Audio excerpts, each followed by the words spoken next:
అతనికి 20 లక్షలు కాదు 20 కోట్లు ఇచ్చినా తక్కువే. Shashank Singh Gujarat Titans Punjab Kings match తర్వాత మారుమ్రోగుతున్న పేరు. వద్దనుకున్న వాడే వరమయ్యాడంటూ అందరూ ప్రశంసిస్తున్న పేరు.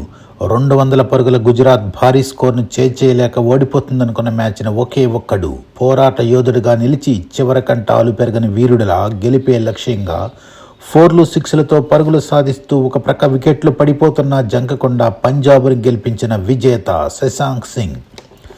కోట్లాది మందికి సూపర్ కిక్ ఇచ్చిన మ్యాచ్. గెలుస్తుందా అంటూ భరోసాతో ఉన్న గుజరాత్ అభిమానులు షాక్ గురి చేసిన ఇన్నింగ్స్. 29 బంతుల్లోనే 6 4లు 4 6లతో 61 పరుగులతో అజేయంగా నిలిచి ఒంటి చేత్తో మ్యాచ్ను లాగేసుకున్న ఈ శశాంక్ సింగ్ ఎవరా అంటూ ఇప్పుడు అందరూ వెతకటం మొదలుపెట్టారు. ఇతను పంజాబ్ జట్టులోకి వచ్చిన నేపథ్యమే నాటకీయం. అతని ఎంపిక వేలంలో గందరగోళం. మొదట పంజాబ్ శశాంక్ సింగ్ను వద్దనుకుంది. అతని పేరు వేలంలోకి రాగానే 20 లక్షలకు పాడుకుంది.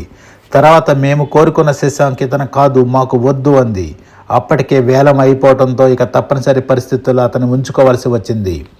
ఆ తర్వాత శశాంక్ను ఆహ్వానిస్తూ ఎక్స్లో పంజాబ్ పోస్ట్ పెట్టింది. మేము కొనాలనుకునే ఆటగాళ్ల లిస్టులో శశాంక్ ఉన్నాడు.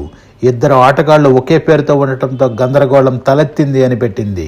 సో అందరిలోనో చివరిలోనో ఒక వ్యక్తిగా తీసుకున్న శశాంక్ ఇప్పుడు ఒక శక్తిగా మారి అంచనాలను తలక్రిందులు చేశాడు.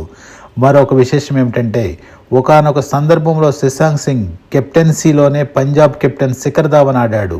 ఇప్పుడు సీన్ రివర్స్ అయింది.